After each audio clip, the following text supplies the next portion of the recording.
Hey there, welcome back to the Beauty Pro Wellness podcast.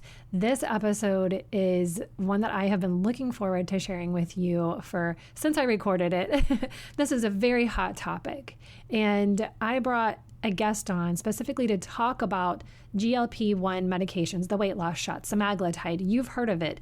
It's the hot topic of the year, and I want you to be empowered with information should you be considering this or just curious about what are they?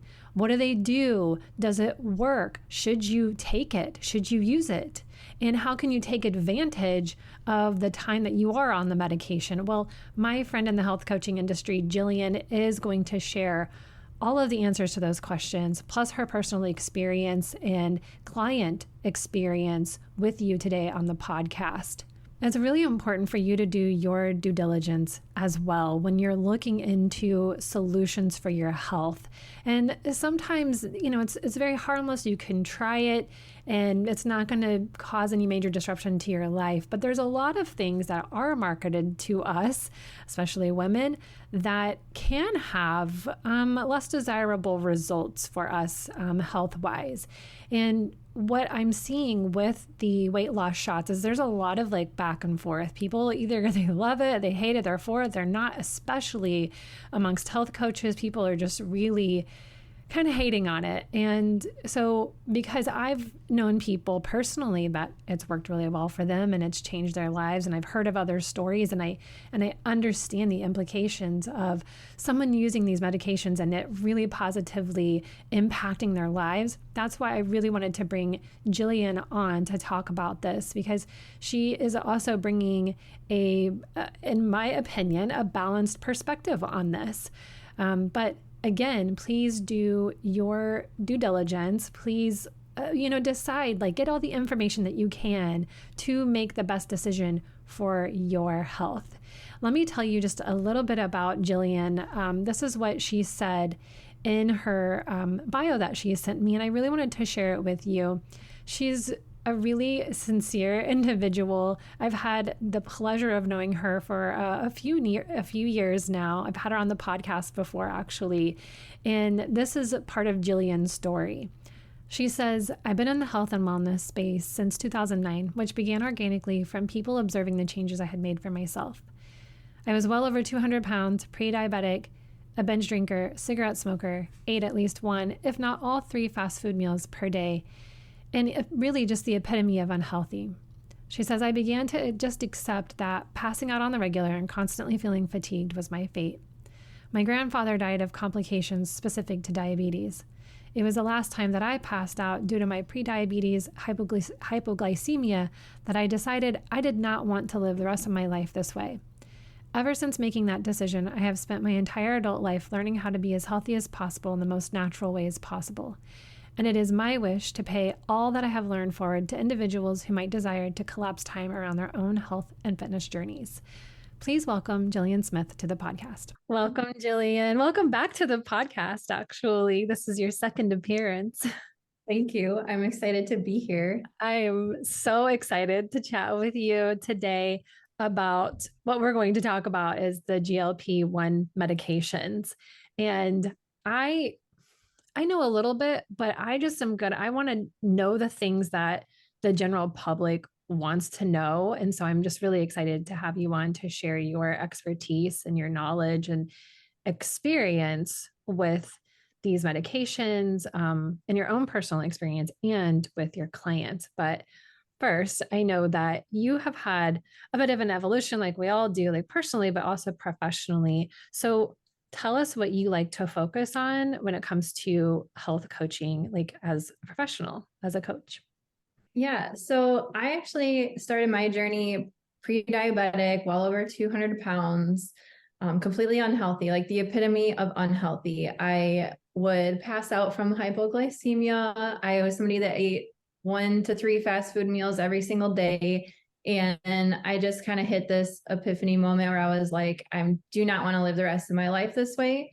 And ever since have just really taken the time to research any and everything that comes available inside of I would say the weight loss space or the health space, or maybe a little bit of both. There's definitely some overlap there. So I won't share like my entire backstory, but it basically brought me to a place of coaching people inside of the health and wellness space. And, you know, at this point, I am primarily coaching nutrition. I have a huge background inside of fitness, nutrition, just overall overarching wellness. But I recently partnered with a nutrition-based company. They specialize in holistic nutrition as well as holistic sports nutrition. Everything that we do there is overseen by a medical advisor on staff, multiple registered dietitians on staff, et cetera. And so one of the things that I came to find when working with this company was the prescription drug called semaglutide. And it really piqued my interest because personally, I had never heard about it before. I didn't even know it was a thing. And it was actually developed in 2012 for people with type 2 diabetes. It was later approved for both type 2 diabetes and used for obesity in 2017. So what they found in the individuals that were taking this, it's a peptide, and I'll talk a little bit more about like what it is and how it works in the body, but what they found in these individuals was not only was it helping to mitigate the damaging impact of type 2 diabetes, it was helping to lower the blood sugar, regulate their A1C. They were also losing weight. They were losing weight relatively rapidly. Some of them, you know, have stayed on the medication. Some of them have not. It comes down to like personal preference. And of course, the opinion of the doctor isn't necessary, really dependent on what comorbidities are in existence for the individual. So when it became approved for weight loss, then you have people getting approved for it that don't necessarily have these comorbidities, still experiencing relatively rapid weight loss. Personally, that is where I wanted to come in and find out, you know, is it all that it was kind of cracked up to be? And there's a lot of negative talk about it inside of the wellness space, which I can completely understand. I'm somebody that's been against, you know, the quick fix mentality for a very long time.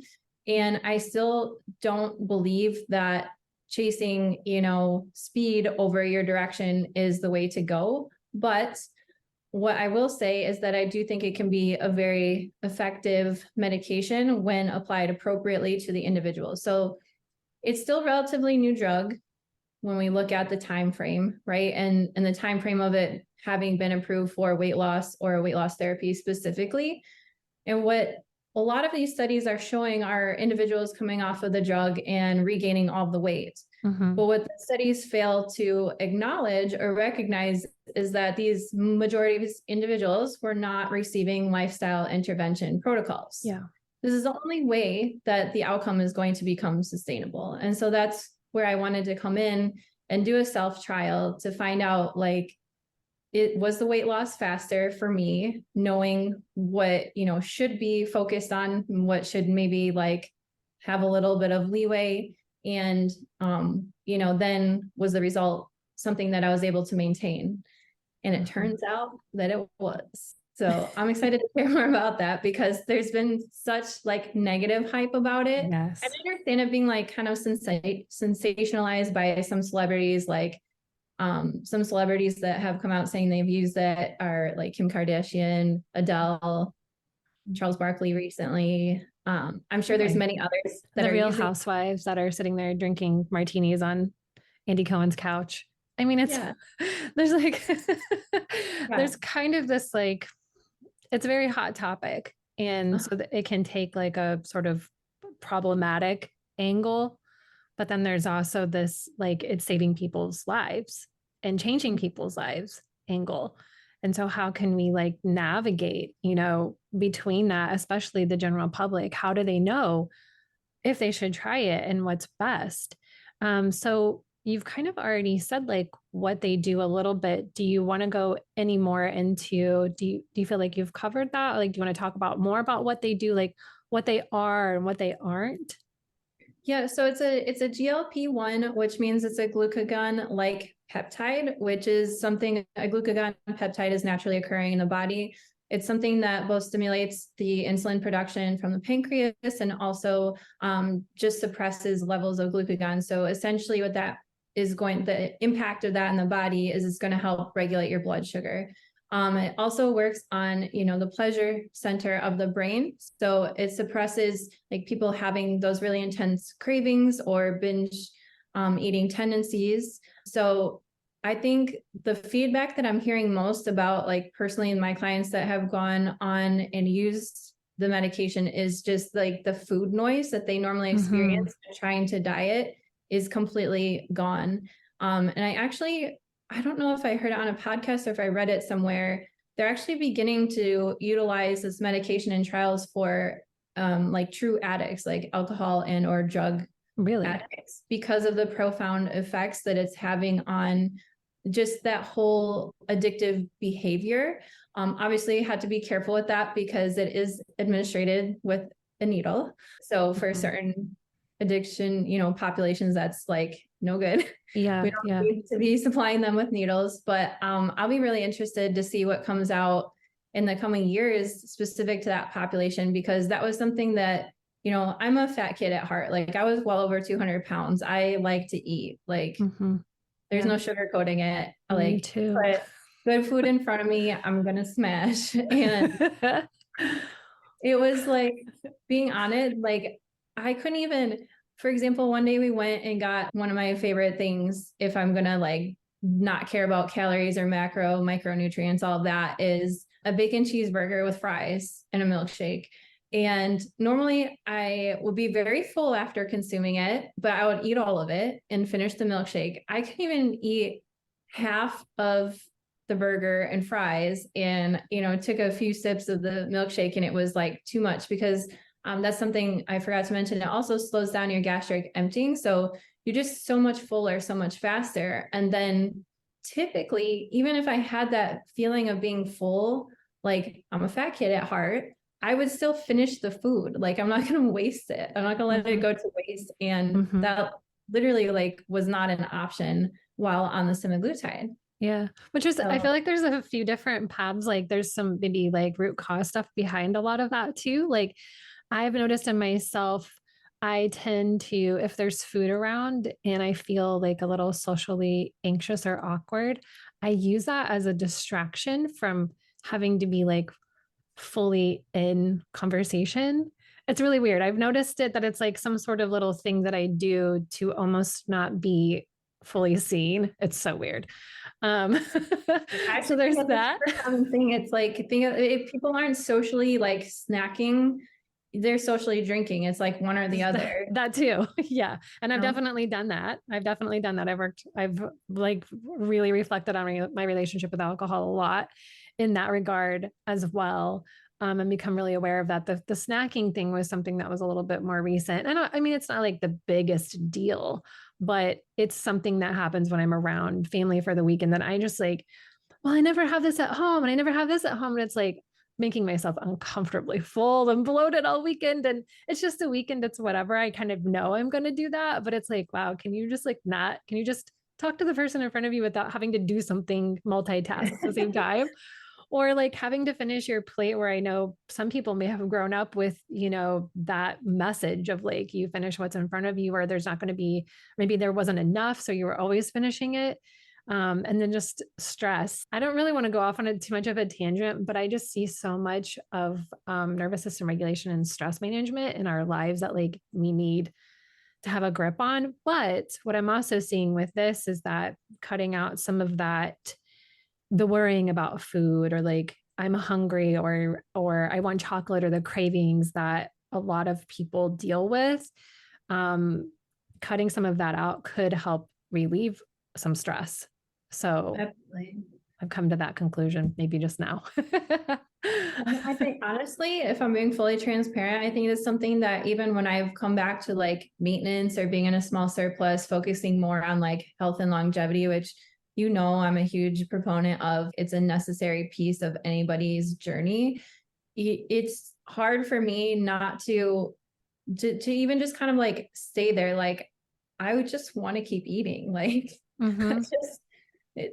growing up, it was take what you want, but finish what's on your plate. And I was super spoiled growing up. We, had a pool in the backyard. My dad would be out there barbecuing almost every night, especially like summer, maybe not winter time in Michigan, but he would barbecue salmon, steak, chicken. There would be like a giant salad, all these different veggies, bread, like more than enough, like more than we ever needed in one meal. Probably we honestly overloaded our plates a bit, even though what we were consuming was generally healthy. And I think that's really where it began for me, was like, I just had so much access. And I think that's very true of everybody in the US, maybe not like the food quality, but it's like the convenience factor of food today. It's like you don't ever have to cook your own meals if you don't want to. And I think there's a lot to be said for that. It's that like instantaneous, mentality behind our eating patterns. Yeah. Not to mention all the like overly processed MSG laden food and the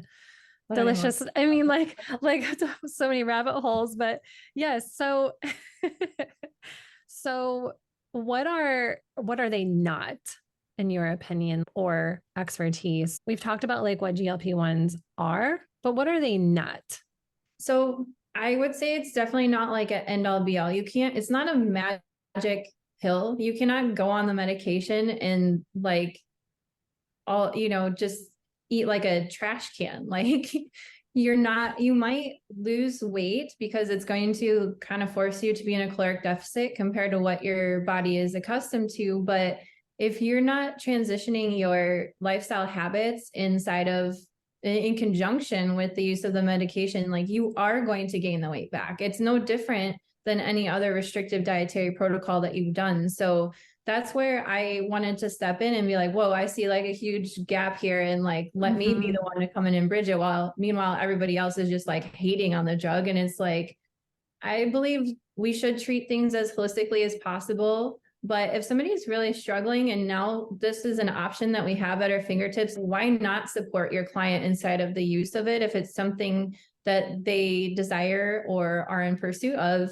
And if, at the end of the day, you're just able to supply them with the information around it and they don't ever decide to go that direction, great. At least like you never shame people into making a decision that you think is right for them and have lasting effects for that individual. So like, are we actually really trying to help these individuals in front of us, or are we just, slapping on by like, damned if you do, damned if you don't. You can't make anybody happy. Like, so at the end of the day, that's all I would really say, that like what it's not is like, it's not just a magic pill. You still have to treat people the same way in conjunction with the utilization of the medication as if you were just doing a lifestyle overhaul with them, And I think that from what I've seen personally, like up close,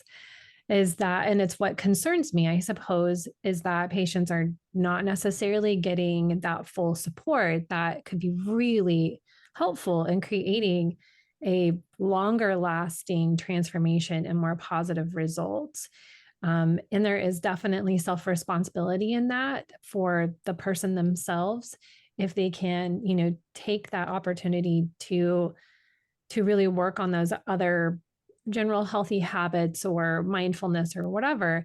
But coming from like a health coaching background also, and just being in the aesthetics industry and seeing a lot of like injectors and people just sort of offering this. And I'm like, but with what? With what support are you offering these people? Like, I don't know. It's like walking to the convenience store and getting the fat burner pills or something, like I agree. It's just as dangerous to me, and ignoring a really important part of everyone's transformation and part of their ability to achieve results.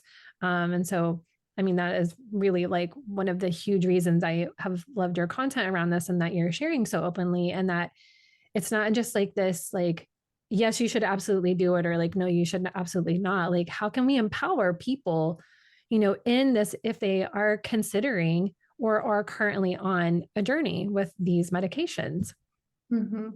Yeah, there's so many different directions I could go with, what you just said, but that's really the biggest thing, and why I wanted to conduct a self trial was, there was so much backlash from the wellness community, which I completely understand and would get behind had I not done my own self trial to sort of like disprove the myths around what happens when you take the medication. So like, yes, a lot of individuals are probably being administered the drug and just saying, their provider just saying like, good luck, here's the drug. Yeah. We're not Here's doing some that. really basic guidelines, and then we'll see you in a month for your check-in.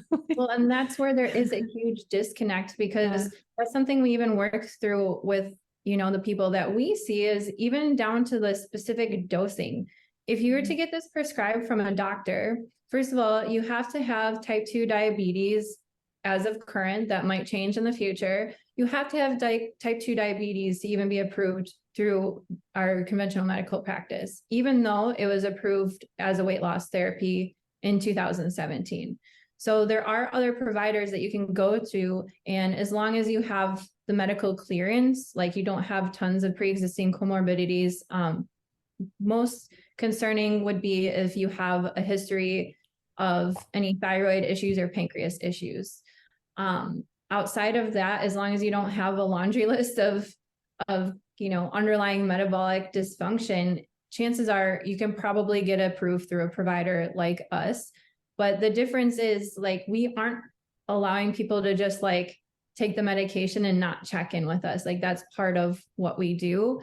And quite honestly, like, if I'm being fully transparent, I would get paid exponentially more if I just got into a coaching scenario with these individuals, as opposed to solely supporting them inside of the medication, with that being said, because I'm giving them both, when I would be getting paid more if I was just like, let's just do the lifestyle intervention side of things. Mm-hmm. And honestly, it's not for everybody. I'm not sitting here saying like everybody should take it, but if somebody has struggled with this all their life, I really believe that it can draw a line in the sand of like life before semaglutide, life after semaglutide, because even after having come off of the drug myself, like, those I would say like overeating, like desires or tendencies, they haven't even been a thought in my mind. Like, I get full faster than I used to. I'm still eating, as much as I should relative to my current health and fitness goals. I'm not under eating, but it's been a lot easier. Like, something changed for me. It's been like, it really has been like life-changing for me. I know that sounds cheesy, but no. And then the other thing I'll say about it is, I know I've shared with you, or I think I've shared with you, but my mother had gastric bypass years ago, and not everybody has this experience with gastric bypass, but there's so many cases of people just having further issues, digestive issues, intestinal issues, stomach issues, whatever, landing them back in the hospital, maybe not immediately, but like years later. My mom has been in the hospital, I've lost count, and literally one instance, she literally died in my arms. They had to like revive her. And it was all due to, they had to essentially remove pieces of her intestine over time, because there's adhesions, they're getting blockages. And it's a semi-common occurrence with people that go through that procedure. Obviously, it's not every single person, but I would definitely encourage somebody to go the direction of these shots over like going under the knife. For sure, there's potential risks and side effects with anything that you do, but the risk is much greater if you're going into surgery as opposed to just injecting yours. You can monitor. That's something we do. We really tailor the injection protocol to the individual. There's, an outlined recommended, this is how you should dose based on a weight loss protocol. But if the person isn't feeling good or they're not experiencing results, we're able to mitigate that to make sure that if we need to pull a plug, we pull a plug. And I will say the only people that I have seen have really adverse effects to the medication are people that have also gone through our panels for like food inflammation and gut barrier health. And they're the ones that all red, like their gut is a mess. Okay. It makes sense. It does. The whole digestive process. That's so interesting, because I know I think that I've shared with you that I personally know people, and I've heard a variety of experiences, and I guess it doesn't concern me, but I'm just like, I hate that for you. I hate that you're experiencing that. when other people aren't, or like, how can we, how can we mitigate this? But I do want you to share that later, but I wanted to know, like, leading up to starting this semaglutide. I always feel like I'm saying it two different ways, semaglutide. Um, I was saying it one way and then I heard it a different way, and I was like, now I have to correct myself. Um, but leading up to that, what was going on for you, like health wise? And then what did you shift during? And then how? I would love to hear like kind of that journey.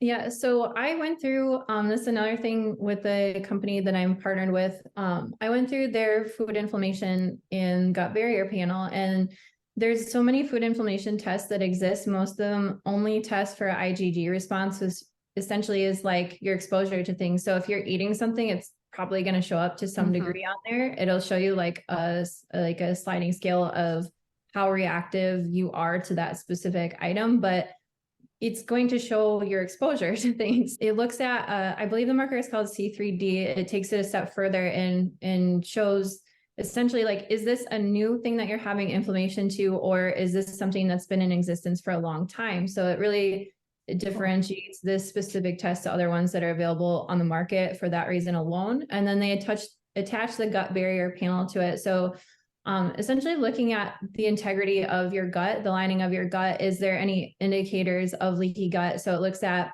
LPS, zonulin, occludin, and candida. All of those are some way, shape, or form. I won't go into the science behind all of it. Maybe that's something we could do in like a later conversation. Yeah. But just looking at the integrity of how well your gut is functioning. And if that's not functioning well, you're probably somebody that's going to have a lot of the adverse effects if you choose to go on this medication. That's been my personal experience with my clients. And that's something that I tested before going on the medication. And I removed all my offenders.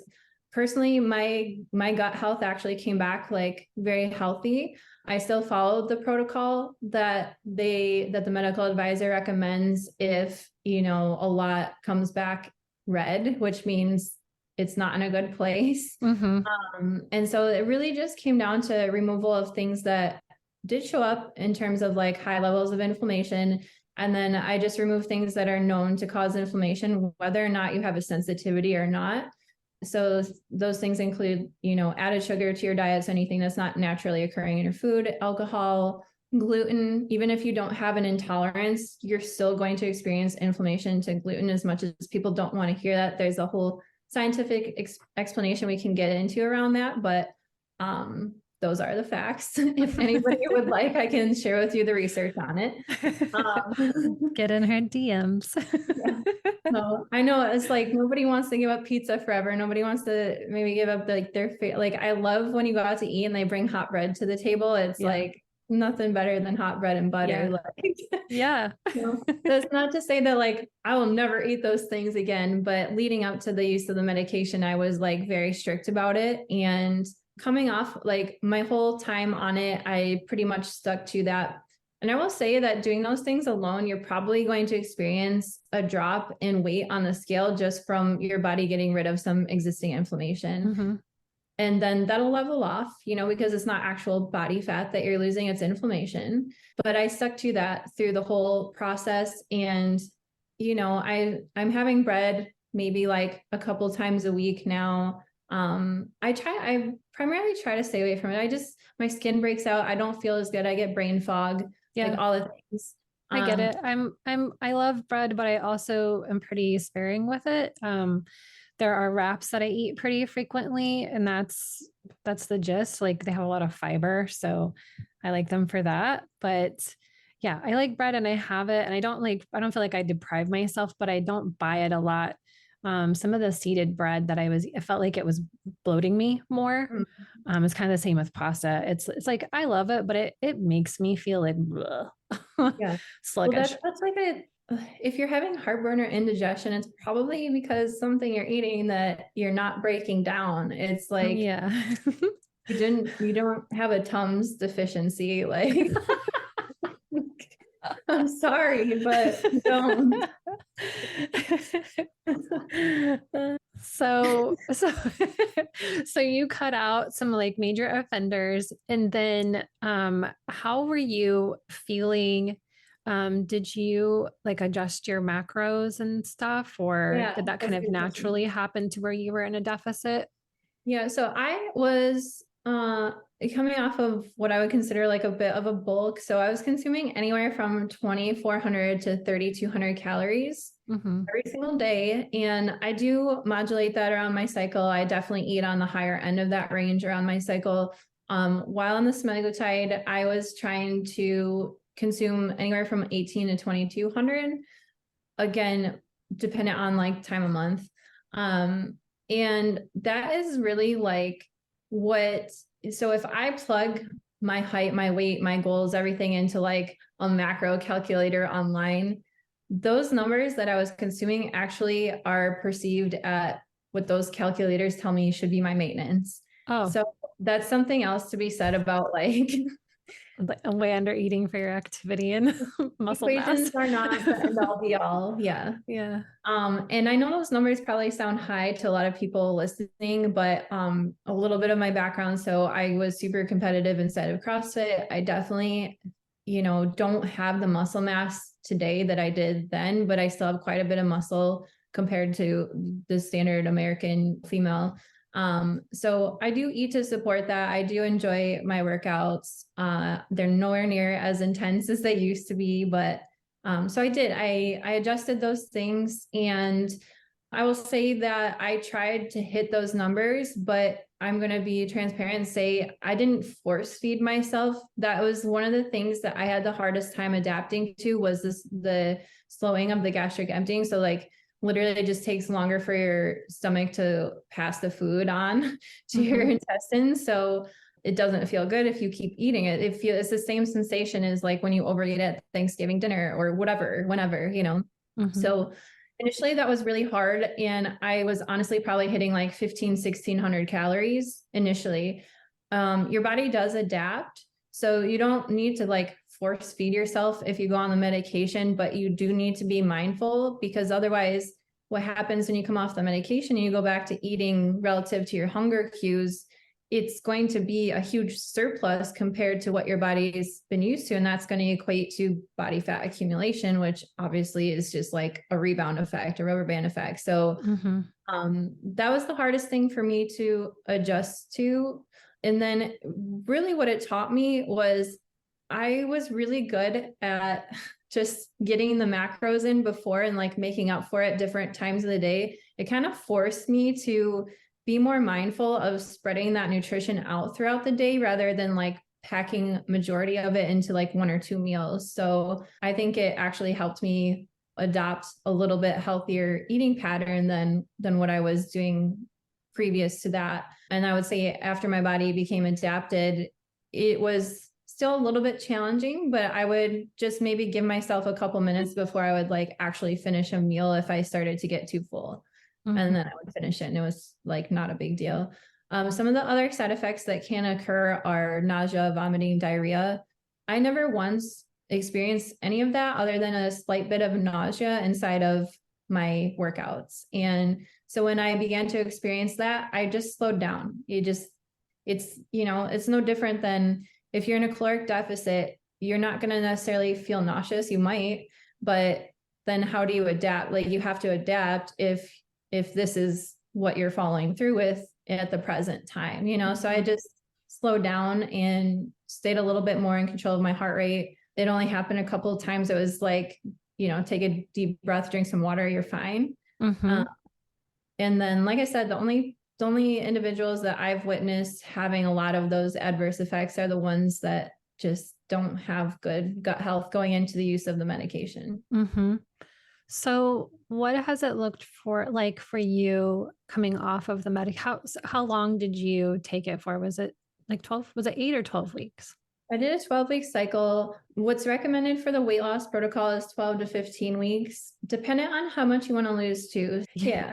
I'm like, how do you say it without sounding douchey? Like I had a chunk of weight I wanted to lose, but I'm pretty fit individual, generally speaking. So what I got to was like just shy of what I wanted to get down to. And I've actually lost another 5 pounds coming off of the medication going through a reverse dietary protocol. There's so many things to be said about all of that. But yeah, I think what's really important that you've been sharing is that there were certain things that you were doing before, and then you were being very mindful during. And yes, there's you have quite a bit of education that you can use to navigate like your nutrition as you're going through this too. And then coming off of that, it's just like we learned like there are seasons, and when you're going through when you're leading into a diet, there should be a plan. There's a plan for the diet, the calorie deficit, and then there's a plan for after. And that is what's still important in this protocol as well. Like in any case, it's important to have that plan, and having the support that you guys provide is just really invaluable in that process for people too. I agree. Well, and that's where I do see and can understand why people would be upset, if people are just getting the medication and not receiving that help. It's like, yeah, of course, they're probably just going to rebound after they stop taking it, Yeah. But I also, I wanted to use it to see like, did it actually like speed up the process for healthy individuals that kind of know what to do or are following some type of, healthy lifestyle intervention to where it's a bit more sustainable at the end of the day. And I followed the same exact nutritional deficit for the same time frame, and it yielded 8 pounds of fat loss with the semaglutide. So then I came back to maintenance, took a break, spent some time maintenance, surplus, bulking, all that. With the semaglutide, I lost 22 pounds. And I was also monitoring the body fat versus muscle loss, because that's another big thing is like, again, these people aren't getting the support they need. They're going to experience a lot of muscle wasting, which is going to slow their metabolism and then adds to the rebound effects. And now they're actually fatter from a body composition perspective after rebounding than they were before they started. So I wanted to see if that was true for people that had support inside of the lifestyle intervention. So I lost 2 pounds of muscle. It's like the same that I lost without the semaglutide. But again, that's because I knew what I needed to do to support that. And I think, and in any protocol, like building muscle is going to, I mean, it's going to help you longevity wise and in your life, like in general, it's so important. I'm such a proponent, obviously, for muscle building, and you don't have to be a bodybuilder, guys. Like just find something you like doing that is some resistance for your body, build a little bit of muscle to support your life. But it's also very helpful in a protocol or like a weight loss goal as well. For sure. Yeah, it's so understated. And I think the number one thing women are afraid of is like they think they're going to touch a weight and get bulky, but there are men that are like trying so hard to get bigger arms, and you can ask them just how hard it is. It's like you experience a little bit of that, like I always call it like newbie gains when you start resistance training, and people kind of freak out, but it's really just your muscles filling out. Like, yeah. Well, you have also like as you lose weight, you can, if you're building muscle, it adds shape to your body. So if you have a lot of weight to lose and the skin, it's very fast. It doesn't really matter if you're on a GLP-1 or not. Like if you're losing weight pretty fast, and even if you're not, a large amount of weight over time lost is going to create some skin laxity. So another way that you can help that and fill out the shape of your body is by building some muscle. Like if you don't want squishy flabby arms, I guess, like, women are always like this right here. I'm for my listeners, I am like grabbing the underside of my arm, and like we're gonna have I'm not flexing, it's gonna move, like our bodies move and jiggle. But it does help like the firmness. Like when I touch my arm, I'm like, ooh, muscle firmness. So I know there's a lot of aesthetic treatments that can help with skin tightening and their surgery and all of that stuff. But one thing that you can do to like mitigate that and help with that is lift some weights or just do some like body weight, that too. I mean, push-ups are hard for me. Filling out the skin, but there's actually also studies that have come out recently showing that it helps improve, what is the terminology for like the elasticity of your skin? Yeah. Well, I mean, building and rebuilding the body, like especially when you're causing like a little bit of trauma to the body, like of skincare with weightlifting, like any of that breaking down and then forcing the rebuild should help your body in general. That's a thing in skincare for sure. We're always putting things on people's faces to cause a response to get the skin to do what we want, which is build more collagen and elastin. So you've talked about some of the common side effects that clients might experience when it comes in that might be related to their gut barrier. So should somebody maybe consider going through something like that first or at the same time, or like, what do you recommend with that? I mean, if somebody, I think if somebody follows that sort of like, I'll call it a detox. No, we're not referring to a detox in the box, but just through what you're putting into your body, like the foods that you're eating. If you kind of detox that from a perspective of like going alcohol-free, sugar-free, dairy-free, gluten-free. I don't know if I said dairy before, but that's something else that I was following. It's come up on every single test I've done in the past. So I just, if I'm going to have dairy, it's ice cream or like cheese on burger or something like that. And it's like, it's limited. But yeah, it's so good. But I would definitely encourage that because it's like, what can you do to essentially optimize? I know it's like a trendy word, but optimize your gut health. And it's important because that's what the drug is working on, is like working on your digestive process mostly. So, and of course the byproducts of that are what cause the considerably rapid weight loss. But if your guts are a mess, you're going to probably have a hard time with the medication, and you'll probably still lose weight. But like, do you want to be vomiting and having diarrhea the whole time? Like, that's terrible. Nobody wants that.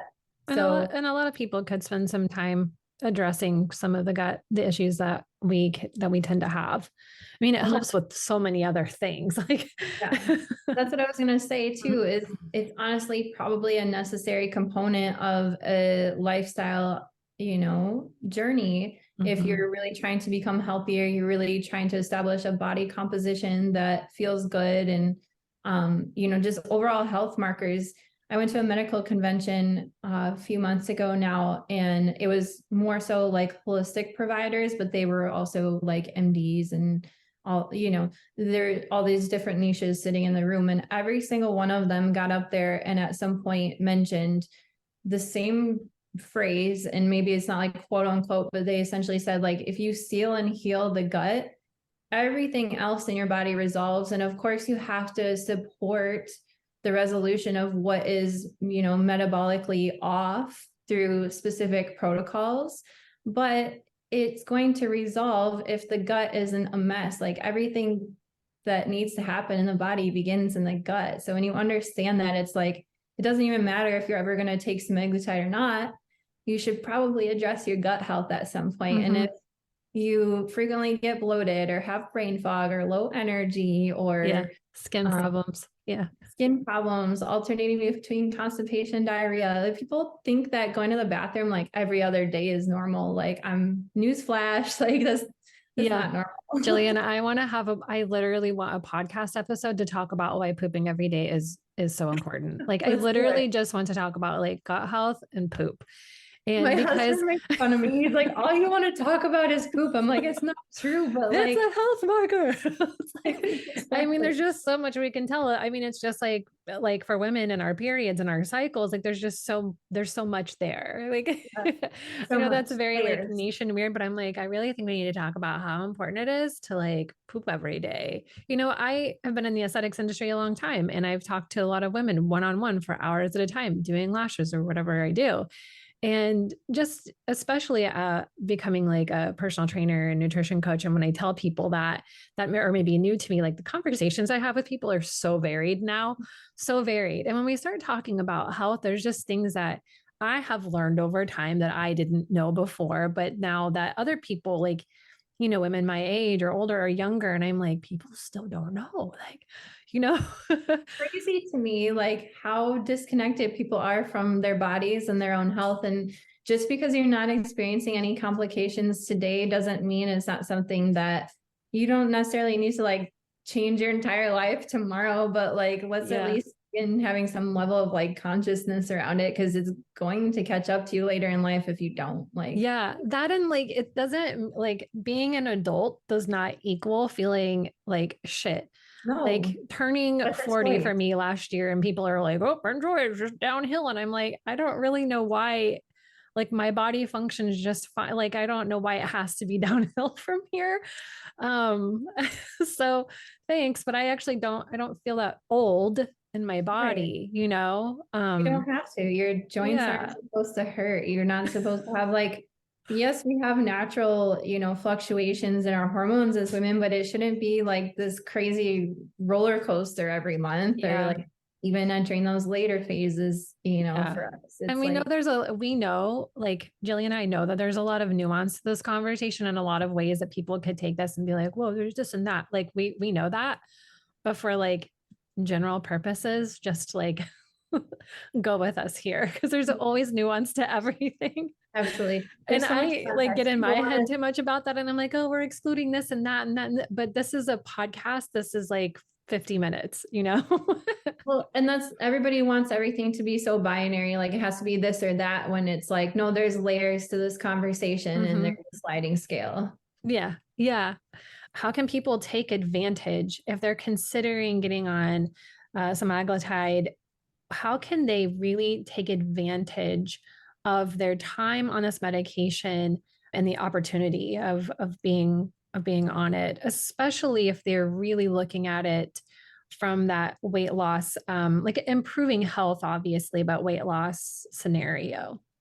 Yeah, I think, a lot of people looking to lose weight want to lose like insert X number of pounds yesterday. And so it's going to help speed up that process, which feels really good. But going back to one of the number one things that I've heard in terms of feedback from clients taking is it just eliminates that food noise, or that constant like thinking about like, oh, I wish I could have this, or I wish I could have that while dieting. Is like, take advantage of that, because you're not going to experience that while you're on semaglutide. And learn what it actually does fit into your lifestyle, and how you can sort of like position the different nutritional protocols throughout your day in a way that feels sustainable. You're just not going to want to eat like you normally do, and it's going to be easy for you to like, I never understood this before, but like forget to eat. And so just like, at the end of the day, using it as an opportunity to establish new patterns and behaviors in your living, because it's like, what is it, like when you're trying to change a behavior, like behavior stack, if you're trying to remember to take a vitamin in the morning, put it next to your coffee pot, like you put it next to something that you're used to. So if you ingrain those new patterns into your daily living, when you come off of the semaglutide, you're not going to rebound. But if you don't, I'm gonna be a betting woman and say you probably will gain it all back and Yeah. be a little bit fatter than you were before you started. And like, Yeah. not to be a jerk, but Yeah. And more specifically, like I think of like the nutritional value of food. Like, yes, so there, good and bad foods, whatever, but there are definitely more nutritious foods. Like I would never say like, don't ever eat that one thing again, unless you just like have an allergic reaction to it. But especially when you're in a deficit, having more foods that are more like full of nutrition are definitely going to help you in the long run. Just your gut health, how you feel, how full you feel, but just like for your body in general. Like you like you said, you can't eat like a freaking trash can and expect that like that's going to help you in the long run. So you have to be like more mindful of like the food you're actually putting in your body, kind of regardless. I mean, that's my maybe you yeah, have a different, I'm like, that's what I would say. no, for sure. I mean, it forced me to focus more on eating protein and veggies first, because it became challenging to eat everything. And normally, like, I was accustomed to eating upwards of 400 grams of carbohydrate a day, depending Shit, what happening? on my training, right? But like, and I Yeah, know that'll sound insane to people, they're so but filling. like, I didn't have any problem consuming that Yeah, before. And, so it's like, take advantage of like, it's going to be harder for you to eat everything you should. And if you prioritize the right things, you won't rebound coming off of the yeah, medication. And it'll build in those habits and those behaviors, but that's the only way it's going to become sustainable. Again, like you can't eat like a trash can. It's not a magic pill. Yeah. Like it is in a sense, but it's at the end of the day, when all is said and done, it's not if you don't take advantage of changing what has led you to be in a place of wanting to take the medication in the first place. Use that brain power to like meditate or work on your stress relief techniques. Absolutely. You know, help yourself out. What are you, this is my last question for you. What are you most grateful for with this experience and as a coach, like right now? I feel like, I don't know, that's a good question. I'm grateful for having done a self trial because I just, you know, I've always like, this is coming from somebody that wouldn't even take an Advil or a Midol or whatever, like for cramps, you know, like I really like the holistic approach and I'll take supplements before I'll put like a drug in my body. And so to be honest, I was reluctant and I was hesitant, but I'm glad that I did it. It, for me, it did change like my want or desire to overeat, even if like, you know, I'm full already or I've had everything I should. It's like, oh, what else is in the fridge? What else is in the cupboard? Let me go take a peek, you know? So I'm grateful for that. I'm grateful to be able to share that you can, in fact, have an experience where you don't gain all the weight back and continue losing if that's the goal when you come off of the medication, assuming that you follow through on correcting all lifestyle patterns. So that's what I would say. I like it. I'm really grateful to you for taking that leap, but just like sharing your journey about it and being open about it. And I've been excited to have you on because I know that people are looking for the information. I know they have a lot of questions, and I definitely wanted to provide that for them, you know, and really like a non-biased way. I try to be, honest, you know, like I want people to do their due diligence and I want you to do what's best for you. And I really like for people to have the information that they need. And if I can be like a source and have somebody like you on to also provide that additional information, then that's goal achieved. Right. I'm with you. And like, to be honest, I was almost hoping that I would start gaining weight when I came off of it. So you could be like, this should not work. Like, you guys are right. I admit it, but like, you're not. So. Well, you have to have a provider that's going to care more about you than just putting you on something. And that's where the and lies. Again, back to that self-responsibility piece, you have to care too.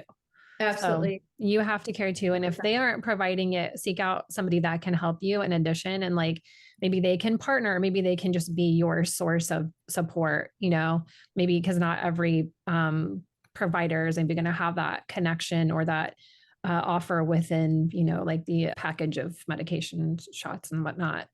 Right. So yeah, I still feel like people just really like, listen to this podcast and listen to Jillian. She's spoken a lot of wisdom here, and I'll throw your socials in the show notes. But if you want to share really quick, like what's your Insta, you have a Facebook group too. So Instagram is 2 underscores, Jillian, Jillian. My middle name, Lee, is spelled Leigh because my mom wanted to be fancy, but it just confuses people. So 2 underscores, Jillian Lee. And then Facebook group is, let me check. Like nutrition, is it still Nutrition Secrets for Healthy People? It used to be, I changed it. Lifestyle. I'm honestly probably will change it eventually again, but we're working on some stuff before we do that. Hint. But so fitness, nutrition, and lifestyle secrets for busy professionals. I love it.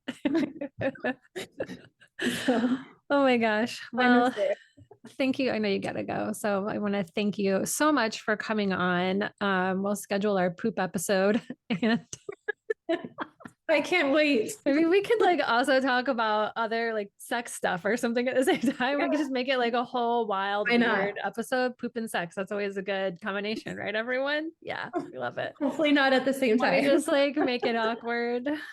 Just kidding. We're not going to do that. We're really good at that. Yeah. Okay. I love you. I will see you soon. Thanks for coming on the podcast. Thank you for having me. Hey there, it's me again. Thank you so much for tuning into this episode. I hope that you enjoyed it. And I would love to know what's something that you're taking away, what's something that you learned, or maybe that you were surprised by with the information in this episode. I'll tell you, I found it really interesting to hear about the correlation between the gut health and the side effects of the GLP-1 medications, as I know people have experienced those, and that can be very inconvenient and it can be unsettling as well. So I was really glad to have Jillian come on the podcast and just share all of her wisdom and knowledge and experience with these medications, with you, with me, with all of us. If you know someone that could benefit from the information with this If you know someone that could benefit from the information in this episode, share it. Share away, friends. And with that, I will see you in the next episode. Have a great day.